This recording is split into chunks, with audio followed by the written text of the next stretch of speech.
ओम शान्ति। ब्रह्मकुमारी ईश्वरीय विश्वविद्यालयको प्रस्तुति श्रीमद् भगवत गीता जीवनको एक शाश्वत गीत विषयक श्रृङ्खलामा यहाँ सबैलाई हार्दिक स्वागत गर्दछौँ। आज हामी यस श्रृङ्खला अन्तर्गत मृत्युको वास्तविकता भन्ने विषयमा चर्चा गर्नेछौँ। आदरणीय महानुभावहरू, आध्यात्मिक जगतमा मृत्युलाई अनिवार्य, शाश्वत र नियमित घटनाको रूपमा लिइन्छ।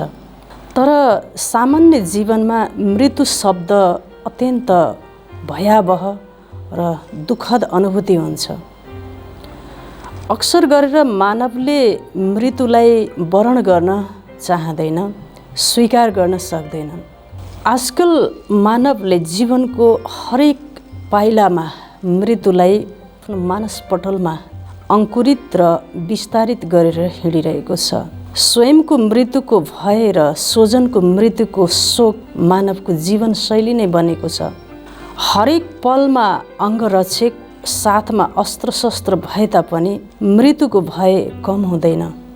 महँगो बिस्तरा, औषधि उपचार, आफन्तहरूको स्याहार सुसार प्राप्त गरे तापनि मृत्युको आशंकाले जीवात्मालाई प्रतिपल मारिरहेको हुन्छ। डराउनु पर्दैन, हामी छौँ, तपाईलाई केही हुँदैन भन्ने सान्त्वनाका शब्दहरू दिए तापनि मृत्युको आशंकाको भयले जीवात्मालाई मारिरहेको हुन्छ। अपार धन सम्पत्ति, पद पोजिसनले सुसम्पन्न भए तापनि, स्नेही परिवारको स्नेह प्राप्त गरे तापनि मृत्युको भएको पीडाले जीवात्मा छटपटाइरहेको हुन्छ।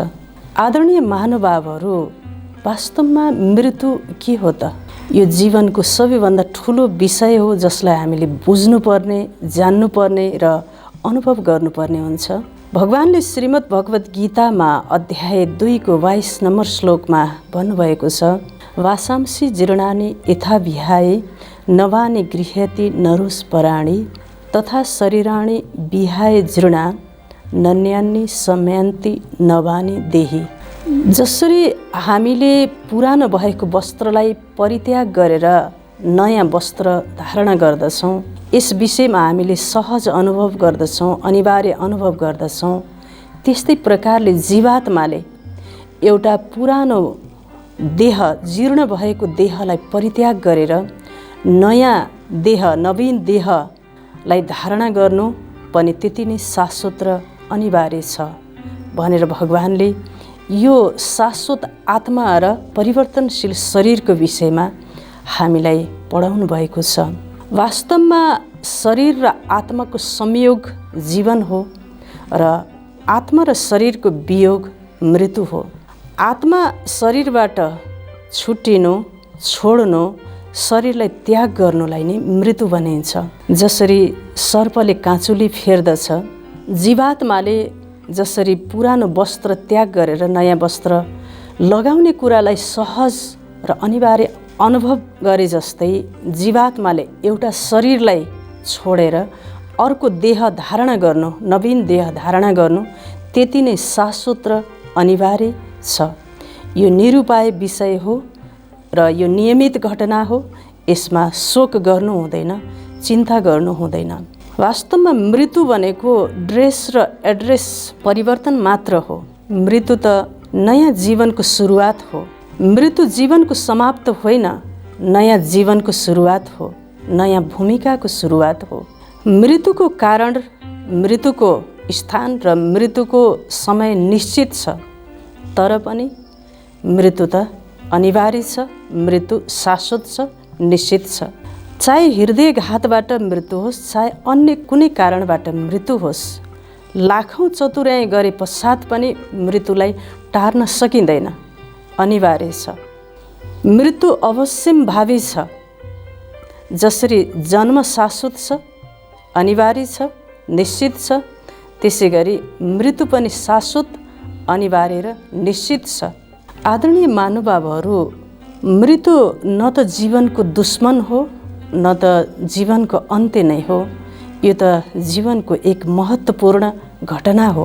वास्तवमा मृत्युसँग डराउनु र मृत्युलाई अस्वीकार गर्नु एक भ्रम मात्र हो। जब हामी डराउँदछौँ, यसलाई स्वीकार गर्दैनौँ भने यसबाट शोक र पीडाको जन्म हुने गर्दछ। मृत्यु शाश्वत छ, अनिवार्य छ र नियमित घटना हो भनेर जान्दा जान्दै पनि स्वयंको मृत्युको भय र स्वजनको मृत्युमा शोक किन हुने गर्दछ त? मृत्युका प्रकृति फरक फरक हुन्छन्, तर तत्कालीन पीडा भने एउटै हुन्छ।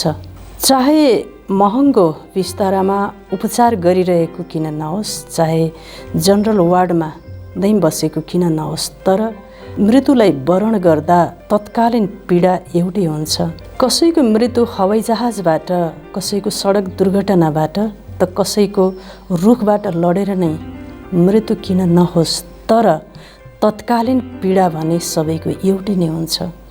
मृत्युमा दुःख, पीडा र शोक हुनको मुख्य 3वटा कारणहरू छन्। पहिलो कारण अज्ञानता हो। वास्तवमा जीवनको सबैभन्दा ठुलो अज्ञानता आफूलाई देह सम्झिनु र देह अभिमानमा आएर कर्म गर्नु, विचार गर्नु र बाणी बोल्नु, यो सबैभन्दा ठुलो अज्ञानता हो। स्वयंलाई देह मान्नु र देहका सम्बन्ध र पदार्थसँग आफ्नो खुसी र अस्तित्वलाई जोड्नु सबैभन्दा ठुलो अज्ञानता हो। जबकि देह विनाशी छ, सम्बन्ध अल्पकालीन छन्, कुनै पनि बेला शरीर छुट्न सक्छ र सम्बन्धसँगको सान्निध्यता, सहयोग र साथ छुट्न सक्छ। यो साथ स्थानान्तरण हुन सक्दछ।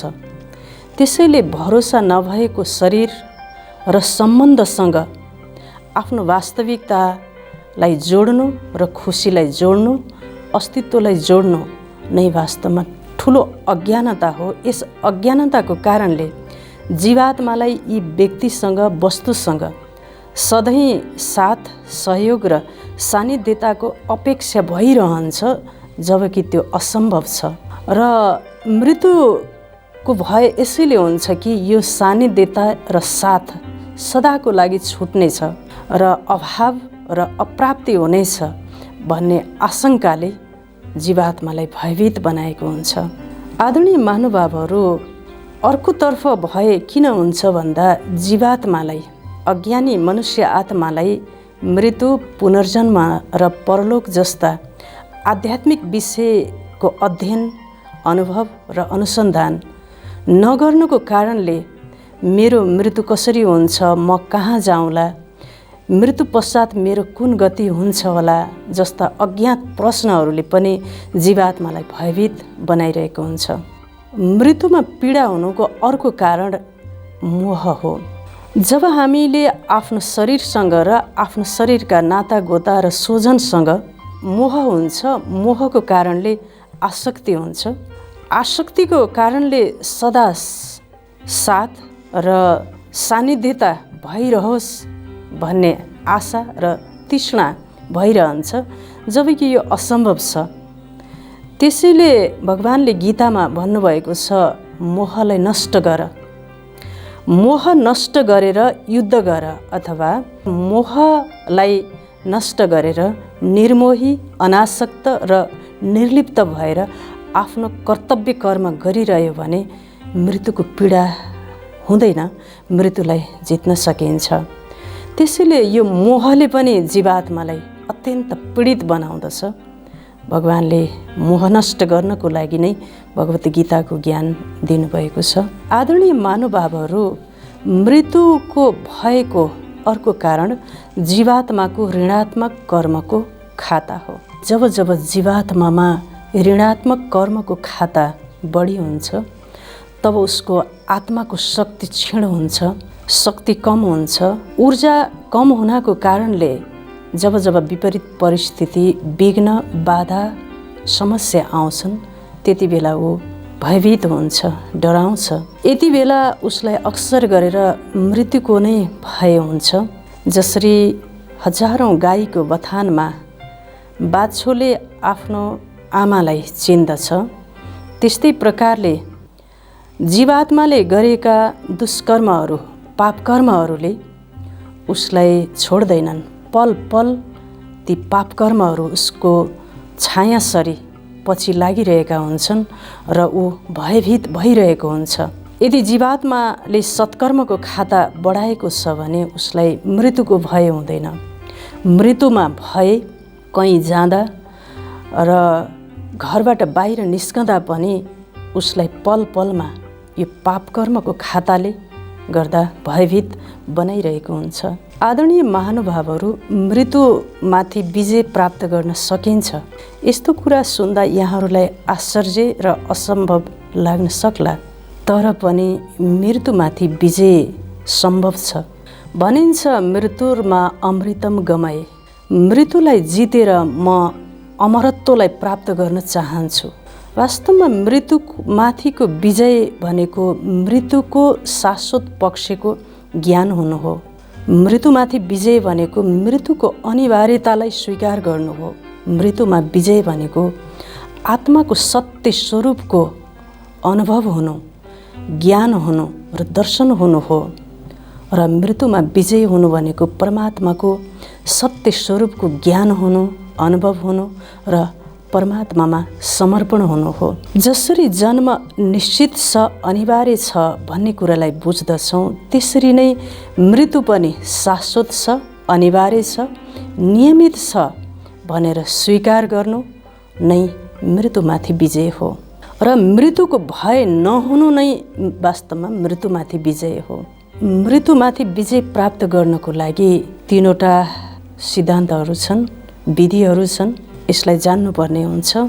मृत्युमाथि विजय प्राप्त गर्ने सबैभन्दा पहिलो विधि मृत्युको शाश्वत पक्षको ज्ञान हुनु हो। भगवानले श्रीमद् भगवत गीताको अध्याय 13 को श्लोक नम्बर 9 मा भन्नुभएको छ, जन्म मृत्यु जरा व्याधि दुःख दोषानुदर्शनम। हे अर्जुन, हरेक जीवात्माले यो 4वटा प्रहरबाट गुज्रिनु नै पर्दछ। जन्म हुँदा, रोग लाग्दा, व्याधिले घेर्दा र वृद्ध अवस्थामा र मृत्यु हुँदा, यी 4 अवस्थामा दुःख र दोष समाहित भएको हुन्छ। जसले यो दुःख र दोषलाई देख्दछ, त्यसलाई स्वीकार गर्दछ, त्यो व्यक्तिलाई नै ज्ञानी आत्मा भनिन्छ। यसै गरी भगवानले अध्याय 2 को श्लोक नम्बर 27 मा पनि भन्नुभएको छ, जातस्य हि ध्रुवो मृत्यु ध्रुवम जन्म मृत्युस्य च तस्मात् अपरिहार्यर्थ न तुम सोचितम अहर्षे। हे अर्जुन, जन्मेकोलाई मृत्यु निश्चित छ, मृत्यु भएकोलाई जन्म निश्चित छ। त्यसैले यो अपरिहार्य नभई नहुने विषयमा तिमीले शोक गर्नु हुँदैन, चिन्ता गर्नु हुँदैन।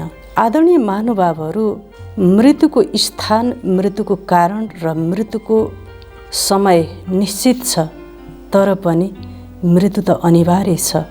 वास्तवमा मृत्यु जीवनको मोड हो। मृत्युको दोष अक्सर गरेर भगवानलाई लगाइने गरिन्छ।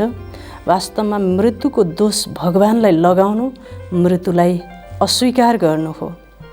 यदि हामीले मृत्युलाई अस्वीकार गर्दछौँ भने जीवनमा भय तथा शोकको जन्म हुन्छ, चिन्ताको जन्म हुन्छ। त्यसैले मृत्यु जीवनको अन्तिम होइन, यो त नयाँ जीवनको सुरुवात हो। मृत्यु र जन्म यी सृष्टि नाटकका अत्यन्त महत्त्वपूर्ण भूमिका हुन्। मृत्युलाई टार्न सकिँदैन, बरु मृत्युको शाश्वत अनिवार्य ज्ञानको अध्ययनबाट, यसको भयबाट, शोकबाट बच्न सकिन्छ। आदरणीय महानुभावहरू, यो संसार जीवात्माको लागि सधैँ रहिरहने स्थान होइन। एक दिन आएपछि सबैलाई जानु पर्दछ। शरीर कालको अधीनमा छ, कालाधीन छ। हर घडी यस कलियुगमा कालले पन्जा फैलाइरहेको छ। त्यसैले हामीले कर्म यसरी गर्नुपर्दछ। काल शिरमाथि छ, काल समीप छ। यसरी काललाई समीप सोचेर, मृत्युलाई समीप सोचेर जब हामीले कर्म गर्दछौँ, कर्ममा एक किसिमको मृत्युको समीपताको स्मृतिले जीवनमा वैराग्य आउँदछ। वैराग्यपछि ज्ञानको उदय हुन्छ र ज्ञानको पश्चात हामीले सत्कर्म गर्न सक्दछौँ, जसबाट जीवन वर्तमान पनि र भविष्य पनि सुखद र आनन्दित हुने गर्दछ। यसै गरी मृत्युमाथि विजय प्राप्त गर्ने अर्को विधि हो अनासक्त भाव र नष्ट मोह स्मृति लब्ध अवस्था। वास्तवमा यो विश्व नाटकमा, विश्व रङ्गमञ्चमा कुनै पनि वस्तुमा एकल व्यक्तिको अधिकार र स्वामित्व हुन सक्दैन। यो शरीर, धन सम्पत्ति यस संसारमा भूमिका खेल्नको लागि मिलेका साधन र स्रोतहरू हुन्।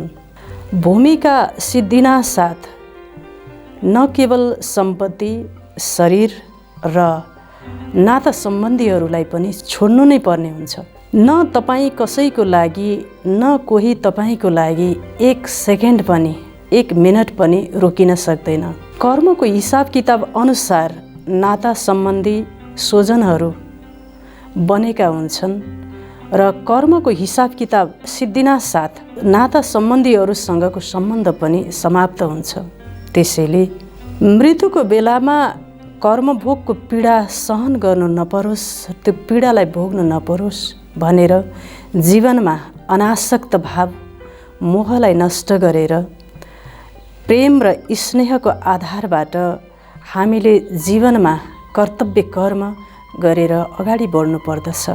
भगवानले गीतामा मोहग्रस्त भएका जीवात्मा अर्जुनलाई जब उनको मनमा कायरतापूर्ण, हृदयको अत्यन्त दुर्बलतापूर्ण मोहको जन्म हुन्छ, तत्पश्चात उनमा हीनताबोध हुन्छ, त भगवानले अर्जुनलाई अत्यन्त ज्ञानका महत्त्वपूर्ण कुराहरू सम्झाएर आत्माको शाश्वत सत्य, परमात्माको शाश्वत सत्य र कर्मयोगको आचरण सम्बन्धी र सृष्टि चक्रको विषयमा आध्यात्मिक विषयको ज्ञानको अध्ययन गराउँदै, अनुभूति गराउँदै मोहलाई नष्ट गराएर अर्जुनको उच्चतम मानसिक अवस्थामा पुर्याएर, हे अर्जुन, यो सबैबाट उत्पन्न हुने मोह दुःखजनित छ।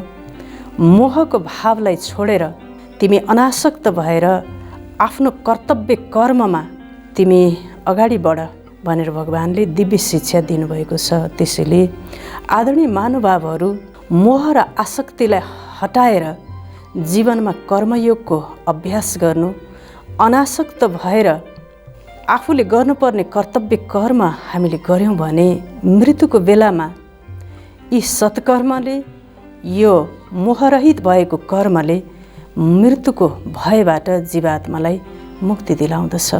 परमात्माले भन्नुभएको छ, जब तिमी अनासक्त भावबाट कर्म गर्दछौ, त्यो कर्मको शक्तिले तिमीलाई मृत्युको बेलामा निर्भय बनाउँदछ। कर्मको बन्धनबाट तिमी मुक्ति प्राप्त गर्न सक्छौ। आदरणीय महानुभावहरू, यसै गरी मृत्युमाथि विजय प्राप्त गर्ने अर्को विधि हो सत्कर्म। अनासक्त भावबाट आफूलाई आत्मा सम्झेर, देहातीत भएर भगवानको सम्पूर्ण ज्ञान प्राप्त गरेर भगवानको सत्य स्वरूपलाई चिनेर भगवानको मधुर स्मृतिबाट गरिएको कर्मलाई सत्कर्म भनिन्छ। सत्कर्मको प्रतापले, सत्कर्मको शक्तिले मृत्युको भयबाट व्यक्तिलाई छुटकारा दिलाउँछ। त्यसैले मृत्युमा पीडा नहोस्, मृत्युमा भयभीत हुन नपरोस् भनेर जीवनमा कर्मयोगको आचरण गरौँ, अनासक्त भएर कर्म गरौँ। यही सत्कर्मले जीवात्मालाई निर्भय बनाउँदछ र मृत्युको भयबाट छुटकारा दिलाउँदछ। यो शरीर सत्कर्म गर्नको लागि मिलेको साधन हो। आदरणीय महानुभावहरू, वास्तवमा मृत्युको तयारी भनेको भगवत गीताको अध्ययन, ज्ञानको मनन चिन्तन र राजयोगको अभ्यास गर्नु हो। जसरी एक विद्यार्थीले परीक्षा दिनु पूर्व हरेक विषयमा अध्ययन गर्दछ, त्यसै गरी एक आध्यात्मवादी व्यक्तिले पनि मृत्युको अन्तिम परीक्षामा पास हुनको लागि जीवनका अत्यन्त महत्त्वपूर्ण विषयमा, जीवनको पूर्वार्धमा नै उसले पूर्णतया अध्ययन गरिसकेको हुनुपर्दछ। जस्तै पुनर्जन्म, कर्मयोग, जन्म, मृत्यु, कर्मयोगको आचरण, अनासक्त वृत्ति जस्ता विषयहरूमा उसले अध्ययन गरिसकेको हुनुपर्दछ। तब मृत्युको अन्तिम परीक्षामा सजिलै पास गर्न र पार गर्न सक्दछ। जसरी एक यात्रुलाई यात्राको क्रममा आफ्नो घर परिवारको स्मृति रहन्छ, त्यसै गरी हामी जीवात्माहरू यस सृष्टि रङ्गमञ्चका यात्री हौँ। हामीले यो यात्राको क्रममा यी विषयहरूलाई अध्ययन गर्दै आफ्नो घर परमधाम रूपी गन्तव्यलाई स्मृतिमा ल्याउँदै जीवन यात्रालाई अगाडि बढाउनु पर्दछ। आदरणीय महानुभावहरू, भनिन्छ अमृत पिएपछि अमर भइन्छ। वास्तवमा पौराणिक कालदेखि आजसम्म यस्तो कुनै अमृत बनेको छैन जसलाई पान गरेर अमर बन्न सकियोस्। वास्तवमा त्यो अमृत बनेको परमात्माको दिव्य गीता ज्ञानरूपी अमृत हो, जसको अध्ययन मनन चिन्तनबाट जीवात्माको कर्म र विचारमा परिवर्तन आउँछ र उसलाई अमर लोकको प्राप्ति हुन्छ। गीतामा भगवानले भन्नुभएको छ, हे अर्जुन, यो ज्ञानबाट तिमीलाई अमरत्व प्राप्ति हुन्छ। यो ज्ञानले मृत्युको महाभयबाट पनि मुक्ति दिलाउँदछ र तिमीलाई स्वर्गको स्वराज्य तथा देवपद प्राप्ति हुन्छ। वास्तवमा भगवानले दिएको दिव्य गीता ज्ञानरूपी अमृतको मनन चिन्तनबाट नै जीवात्मालाई अमरत्व अथवा अमर लोकको प्राप्ति हुन्छ।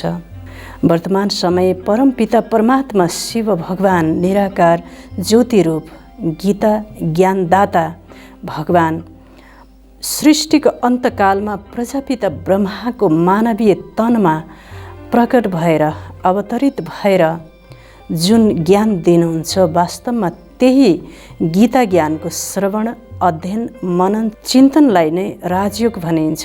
यो राजयोगको अभ्यासबाट जीवात्माले मृत्युको भयलाई जित्न पनि सक्दछ र उसलाई स्वर्ग प्राप्ति हुन्छ र अमरलोकको प्राप्ति हुन सक्दछ। भगवानले गीतामा पुनः भन्नुभएको छ, हे अर्जुन, यो दिव्य गीता ज्ञानबाट तिम्रो जन्म श्रीमानको घरमा अथवा देवात्माको घरमा तिम्रो जन्म हुनेछ। किनकि भनिन्छ जस्तो संस्कार त्यस्तै संसार। जब हामीले ज्ञानको अध्ययन मनन चिन्तन गर्दछौँ, हामीमा दिव्य संस्कारको जन्म हुन्छ र त्यही संस्कारबाट दिव्य संसारको प्राप्ति हुन्छ। आदरणीय महानुभावहरू, भगवानले श्रीमद् भगवत गीतामा अध्याय 8 को 5 नम्बर श्लोकदेखि 14 नम्बर श्लोकसम्म जीवात्माले मृत्युलाई वरण गर्ने बेलामा कस्तो मनस्थिति बनाउनु पर्दछ र त्यो मनस्थिति अनुसार उसलाई कस्तो गति प्राप्त हुन्छ भनेर यसका विधि विधानहरू बताउनु भएको छ। भगवानले 8 अध्यायको 5 नम्बर श्लोकमा भन्नुभएको छ, जीवात्माले यो कलेवरलाई छोड्ने बेलामा जब उसले मामेव स्मरण भनेको मलाई स्मरण गर्दै मुक्त कलेवरम भनेको शरीरलाई त्याग गर्दछ भने उसले साक्षात् मेरो स्वरूपलाई प्राप्त गर्दछ, मेरो स्वभावलाई प्राप्त गर्दछ। जीवात्माले अन्तकालमा मृत्युको बेलामा जुन भावको चिन्तन गर्दै उसले शरीरलाई त्याग गर्दछ, त्यही भावले भावित भएर त्यस्तै गति उसलाई प्राप्त हुन्छ। किनकि जीवनभरि उसले जुन भावमा रहेर कर्म गरेको हुन्छ, विचार सोचेको हुन्छ, बाणी बोलेको हुन्छ, त्यही भावले जीवनको दीर्घकालसम्म त्यही भावले ऊ भावित हुन्छ र मृत्युको बेलामा अनायास नै उसलाई त्यही भावको स्मरण हुन्छ र उसले त्यसै अनुसार त्यही भावमा आधारित भएर उसले शरीर छोड्दछ र उसलाई त्यस्तै गति प्राप्त हुन्छ। त्यसैले भनिन्छ अन्तमति स्वगति। भगवानले पुनः भन्नुभएको छ, त्यसैले तस्मात् सर्वेषु कालेषु माम स्मरण।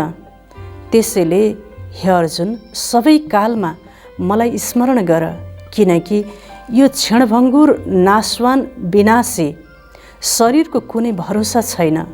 यो कलियुगमा कुनै पनि बेला काल आउन सक्छ। गर्भस्थ रहेको शिशुलाई पनि काल आउन सक्छ, यौवन अवस्थामा पनि, र कुनै पनि बेला काल आउन सक्दछ। शरीर कालाधीन भएको कारणले सर्वेषु कालेषु भनेको समस्त ऋतुकालमा मलाई नै स्मरण गर, तब मेरो स्वभाव र मेरो प्रकृति र मलाई प्राप्त गर्नेछौ र तिमीलाई सद्गति प्राप्त हुनेछ। त्यसैले जीवनकालमा हामीले 7 भावमा स्थित रहेर विचार गर्नु, बाणी बोल्नु र कर्म गर्नु पर्दछ। शान्त भाव, प्रेम भाव, ज्ञानमय भाव, शक्तिको भाव, पवित्रताको भाव र सुखको भावमा स्थित भएर, यही भावमा भावित भएर हामीले समस्त कर्म गर्दछौँ भने मृत्युको बेलामा भगवानले यसलाई प्रयाण कालमा भन्नुभएको छ। यति बेला परमात्माको साक्षात स्वरूपलाई प्राप्त गरेर उसले सद्गतिलाई प्राप्त गर्दछ, यसमा कुनै संशय छैन भनेर भगवानले भन्नुभएको छ। र यसै गरी मृत्युका विधिविधान बताउँदै भगवानले भन्नुभएको छ, मृत्युलाई वरण गर्ने बेलामा इन्द्रियका समस्त द्वारहरूलाई रोकेर ध्यानलाई पूर्व मध्य अर्थात् मस्तिष्कको बीच भागमा आज्ञा चक्रमा लगेर ध्यानलाई रोकेर त्यहाँ गएर ओमको उच्चारण गर्दै अथवा आत्मस्वरूपको चिन्तन गर्दै, आत्मस्वरूपको दर्शन र अनुभूति गर्दै प्रकाश स्वरूप दिव्य पुरुष परमात्मालाई स्मरण गरेर जब देह त्याग गर्दछ भनिएको छ उसलाई श्री नारायण पद प्राप्त हुन्छ। इन्द्रियको द्वारलाई रोक्नु भनेको देख्ने, बोल्ने, सुन्ने, हेर्ने समस्त क्रियाहरूलाई रोकेर देहातीत हुँदै कर्मातीत हुँदै आत्मचिन्तनमा लागेर आत्माको स्वरूपको अभ्यास र अनुभूति गर्दै आदित्य स्वरूप परमात्मा, प्रकाश स्वरूप दिव्य पुरुष परमात्माको चिन्तनमा मग्न हुँदै जब देह त्याग गर्दछ उसले परम गतिलाई प्राप्त गर्दछ, यसमा कुनै सन्देह छैन भनेर परमात्माले यस्तो मृत्युलाई वरण गर्ने दिव्य शिक्षा र तयारी गर्नुपर्ने अति आवश्यक कुरा बताउनु भएको छ। यस्तो बेलामा पुगिसक्दा अत्यन्त भयभीत भएको र कर्मभोगको पीडाले ग्रस्त भएको जीवात्मालाई भगवानको स्मरण कसरी हुन सक्दछ त? जो व्यक्तिले जीवनको लामो समयसम्म भगवानको चिन्तन गर्दै भगवानको मधुर स्मृतिमा रहेर कर्म गर्दछ भने मृत्युको बेलामा, मृत्युलाई वरण गर्ने बेलामा अनायास नै उसलाई परमात्माका यी दिव्य वचनहरू कानमा गुन्जिन्छन् र उसले आफ्नो मृत्युको परम तयारी गर्दछ र परम गतिलाई प्राप्त गर्दछ। आदरणीय महानुभावहरू, आफ्नो स्वजनको मृत्युमा अक्सर गरेर रुने चलन छ। वास्तवमा रुनु अज्ञानता हो, रुनु समाधान होइन। आदरणीय महानुभावहरू, जसरी हाम्रो आफ्नो प्रिय सन्तान बाहिर विदेशमा रहँदा उसलाई हामीले यहाँ घरका कुनै पनि अप्रिय घटनाको विषयमा, चिन्ताका कुराहरूको विषयमा उसलाई सुनाउँदैनौँ, किनकि उसको कार्य व्यवस्थापनमा र आफ्नो जीवनशैलीमा र उसको सोचाइको प्रक्रियामा बाधा पुग्दछ, जीवनको प्रगति अवरुद्ध हुन्छ भन्ने उद्देश्यले उसको हितको लागि हामीले नराम्रा कुराहरू, घटनाहरू र वेदनाका कुराहरू उसलाई सुनाउँदैनौँ, किनकि हामी उसको शुभचिन्तक र उसको प्रगतिको चाहना गर्ने भएको हुनाले सुनाउँदैनौँ। त्यस्तै प्रकारले हाम्रो घरबाट विदाई भएर जो मृतक आत्मा दोस्रो जीवनको तयारीको लागि जाँदै हुनुहुन्छ, उहाँको विदाईको अत्यन्त महत्त्वपूर्ण मोडमा यदि हामीले शोक गऱ्यौँ, चिन्ता गऱ्यौँ, रोयौँ भने यो पीडाको भाइब्रेसनले त्यो जीवात्मालाई अर्को जीवन प्राप्त गर्ने अत्यन्त महत्त्वपूर्ण अवसरमा अवश्य पनि उसलाई बाधा अडचन र व्यवधान खडा हुन्छ। उसले सत्य गति प्राप्त गर्न नसक्ने भएको हुनाले हामीले पौराणिक कालदेखि मृत्यु भएको मृतकको घरमा गरुड पुराण लगायत अन्य धर्मशास्त्रका कुराहरू सुनाएर आफन्तहरूको आँखाको आँसुलाई थामेर घरमा एउटा आध्यात्मिक माहौल बनाउने, किनकि मृतक आत्माले त्यो घरमा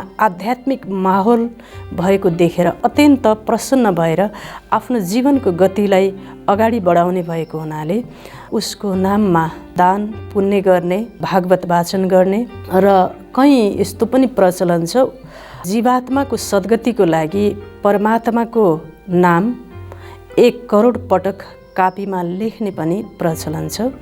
यी सबै क्रिया कर्महरूले यही बताउँछ कि हामीले घरमा मृतक आत्माको चिर शान्ति र सद्गतिको लागि श्रीमद् भगवत गीताको ज्ञानमय वातावरण बनाउनु पर्दछ भन्ने यो सङ्केत गर्दछ। आफ्नो आगामी जीवनलाई सुव्यवस्थित गर्न र सम्पन्न बनाउनको लागि पौराणिक मान्यता अनुसार शिवालय वा देवालयमा गएर सद्विष छर्ने, सद्विष छरे पश्चात त्यहाँ प्रतीकात्मक रूपमा घर बनाउने पनि चलन छ। यिनीहरूको आध्यात्मिक भाव के हो त भन्दा जीवन रूपी खेतमा प्रतिपल सत्कर्मको बीज रोप्नु पर्दछ, तब नै आगामी जीवन धनधान्यले सम्पन्न र स्वास्थ्य, धन सम्पत्ति, घर महलले सुसम्पन्न स्थान प्राप्त हुन्छ प्रारब्ध अनुसार भन्ने भाव हो। त्यसैले मृत्युलाई एक उत्सव बनाउनको लागि, मृत्युलाई सहज र सजिलो बनाउनको लागि जीवनमा सत्कर्मको बीज, सत्विचार र सत्वाणीको बीज रोप्नुपर्छ भन्ने भाव हो। आदरणीय महानुभावहरू, संसारमा ख्यातिप्राप्त वैज्ञानिकहरू र विद्वानहरूले पनि जीवनको अन्तकालमा मृत्युलाई वरण गर्ने बेलामा जीवन र जगतमा धेरै विषयको अध्ययन गरे पश्चात पनि पुनर्जन्म, मृत्यु, आत्मा, परमात्मा, सृष्टिचक्र, कर्म र कर्मको गहन गतिको ज्ञान जस्ता विषयहरूको अध्ययनको अभावमा रहेर अत्यन्त प्रायश्चित गर्दै मृत्युलाई वरण गरेको पाइन्छ। त्यसैले जीवनको अन्तकालमा मृत्युलाई वरण गर्ने बेलामा गीता ज्ञानको अध्ययन गर्ने, गीता ज्ञानका शब्दहरू श्रवण गर्ने गरेर मात्र जीवात्माले सद्गति प्राप्त गर्न कदापि सक्दैन। त्यसैले जीवनको पूर्वार्धमा नै आफ्नो घरको माहौललाई नै गीतामय बनाऊ। हाम्रो जीवनको प्रत्येक दिनलाई श्रीमद् भगवत गीताको अध्यायको एक एक पन्ना, जीवनको एक एक दिनलाई एक एक पन्ना बनाऊ र त्यसलाई स्मरण गर्दै, चिन्तन गर्दै, अनन्य भावलाई धारण गर्दै कर्म गरौँ र विचार गरौँ, बाणी बोलौँ। तब नै अन्तकालमा मृत्युलाई सजिलैसँग वरण गर्न सक्दछौँ। मृत्यु आनन्दमय हुनेछ, मृत्यु विदाई समारोहमा परिवर्तन हुनेछ, मृत्यु लाखौँ करोडौँ जीवात्माको श्रद्धाञ्जली सभामा परिणत हुनेछ र उसको जीवन अमर बन्नेछ र उसले अमरलोक तथा स्वर्गलाई प्राप्त गर्नेछ। यो नै जीवनको परम गति हो। आदरणीय महानुभावहरू, केवल मृत्युको दिनमा मात्र गीताको अध्ययन गरेर, गीताका शब्दहरू सुनेर त्यो मूर्छित भएको जीवात्माले अवश्य पनि स्वर्ग प्राप्त गर्न सक्दैन। त्यसैले जीवनको पूर्वार्धमा गीता ज्ञानको अध्ययन गर्दै, घरमा पनि गीता ज्ञानको माहौल बनाउँदै, गीताको ज्ञानले गुन्जायमान गर्दै आफ्नो जीवनको प्रत्येक क्षणमा, प्रत्येक दिनमा गीताका ज्ञानलाई जीवनको प्रत्येक पन्ना बनाउन सकौँ, तब नै जीवन सार्थक हुनेछ, मृत्यु सहज हुनेछ, मृत्युको भय र पीडाबाट हामी छुट्नेछौँ भन्दै आफ्नो मृत्युलाई उत्सव बनाउनको लागि भगवानको शरण र गीता ज्ञानको अध्ययन र आफ्नो जीवनलाई कर्मयोगी बनाऊ भन्दै यो कार्यक्रममा सहभागी भई धैर्यतापूर्वक यो कार्यक्रमलाई श्रवण गर्नुभएकोमा आभार प्रकट गर्दै आगामी श्रृङ्खलामा पुनः भेट हुने बाचा गर्दै बिदा हुन्छौँ। हवस् त। ओम शान्ति।